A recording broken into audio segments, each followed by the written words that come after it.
Hi friends, welcome back to my channel Chintala Pushpa cooking channel. ఈరోజు అయితే నేను దొండకాయ ఫ్రై ఎలా చేయాలో వీడియో ద్వారా చూపిద్దాం అనుకుంటున్నా. అలాగే ఫస్ట్ టైం నా ఛానల్ని చూస్తున్నట్లయితే కింద రెడ్ కలర్లో సబ్స్క్రైబ్ బటన్ ఉంటుందని ప్రెస్ చేయండి. పక్కన బెల్ ఐకాన్ వస్తుందని ట్యాప్ చేయండి. అప్పుడు నేను చేసే ప్రతి వీడియో ఈజీగా నోటిఫికేషన్ అనేది వస్తుంది. ఓకేనా ఫ్రెండ్స్, ఇప్పుడైతే మనం ఈ రెసిపీ అనేది చూద్దాము. ఈ దొండకాయ ఫ్రై కోసం అయితే ఫస్ట్ అయితే ఒక 3 ఉల్లిపాయలు అనేది తీసుకొని పొట్టు అనేది తీసుకున్న తర్వాత నీట్గా వాష్ చేసుకొని వాటర్తో కట్ చేసుకోవడానికి రెడీగా ఉంచుకోవాలి. అలాగే 2 పచ్చిమిర్చీలు, కొత్తిమీర కూడా కడుక్కొని ఉంచుకోవాలి. 2 రిబ్బల కరివేపాకు కూడా తీసుకోవాలి. పచ్చిమిర్చి ముక్కల్ని ఈ విధంగా 2గా కట్ చేసుకొని, ఉల్లిపాయ ముక్కల్ని కూడా సన్నగా ఈ విధంగా కట్ చేసుకొని, కొత్తిమీరని కూడా కట్ చేసుకోవాలి. అలాగే ఒక 1/2 kg దొండకాయలు అయితే తీసుకొని ఒక 3-4 టైమ్స్ అయితే మంచిగా వాటర్తో నీట్గా కడిగిన తర్వాత దొండకాయలను అయితే చిన్న చిన్న పీసెస్గా అయితే కట్ చేసుకోవాలి.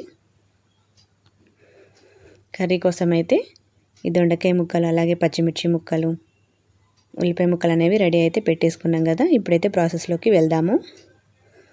ఫస్ట్ అయితే స్టవ్ అనేది ఆన్ చేసుకోవాలి. దాని మీద కడాయి అనేది పెట్టుకొని, కడాయి అనేది హీట్ అయిన తర్వాత ఒక 3 కాడల ఆయిల్ అయితే వేసుకోవాలి. ఆయిల్ అనేది హీట్ అయిన తర్వాత ఇప్పుడైతే హీట్ అయింది కదండి, 1 స్పూన్ జీలకర్ర, అలాగే కొంచెం ఆవాలు కూడా వేసుకోవాలి.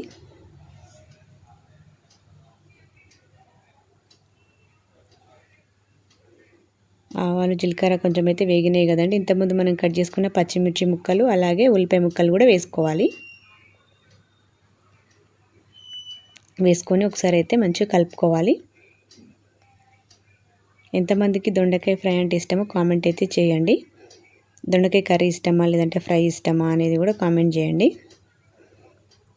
ఉల్లిపాయలు అనేవి తొందరగా మగ్గడానికి అయితే 1 స్పూన్ సాల్ట్ అయితే వేసుకోవాలి. వేసుకున్నట్లయితే తొందరగా మగ్గే అవకాశం ఉంటుంది కాబట్టి ఈ విధంగా 1 స్పూన్ సాల్ట్ వేసుకొని ఒకసారి మళ్ళీ ఉప్పు అనేది ఉల్లిపాయ ముక్కలకు పట్టే విధంగా మంచిగా ఒకసారి కలుపుకోవాలి. ఒక 1 మినిట్లో అయితే మన ఉల్లిపాయలు అనేవి వేగుతాయండి.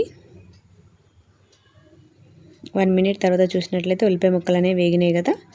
ఇప్పుడైతే 1 స్పూన్ అల్లం వెల్లుల్లి పేస్ట్ అనేది వేసుకొని, అల్లం వెల్లుల్లి పేస్ట్ కూడా ఏ కర్రీలో వేసుకున్నా కూడా టేస్ట్ అనేది చాలా బాగా అయితే వస్తుంది.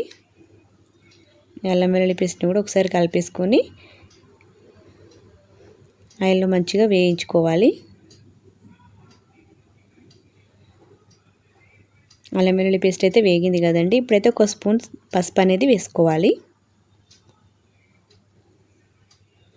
పసుపు వేసుకున్న తర్వాత మళ్ళీ ఒకసారి అయితే మంచిగా కలుపుకోవాలి. దీంట్లో కొంచెం కరివేపాకు కూడా వేసుకోవాలి. కరివేపాకు అనేది మంచి స్మెల్ అనేది వస్తుంది కర్రీకి. ఏ కర్రీలో అయినా వేసుకోవచ్చు కరివేపాకు. అలాగే కరివేపాకు కూడా కొంచెం వేగింది కదా. ఇంతకుముందు కట్ చేసుకున్న దొండకాయ ముక్కల్ని కూడా వేగుతున్న ఉల్లిపాయలతో వేసుకొని మంచిగా ఒకసారి అయితే కలుపుకోవాలి.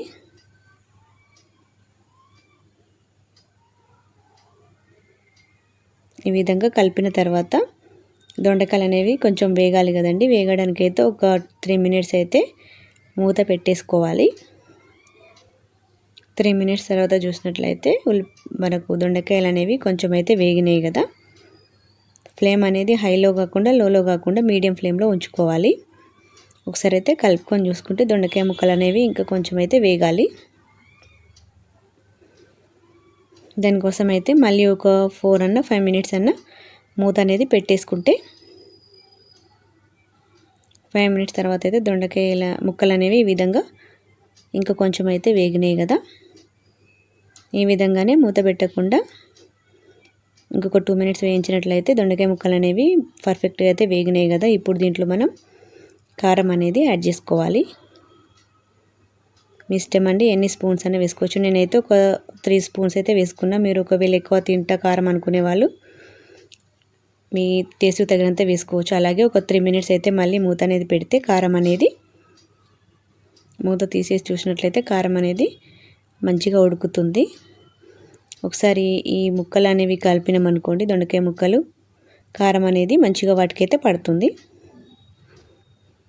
కలిపేసి కొంచెం కొత్తిమీర అనేది వేసుకోవాలి. ఫైనల్గా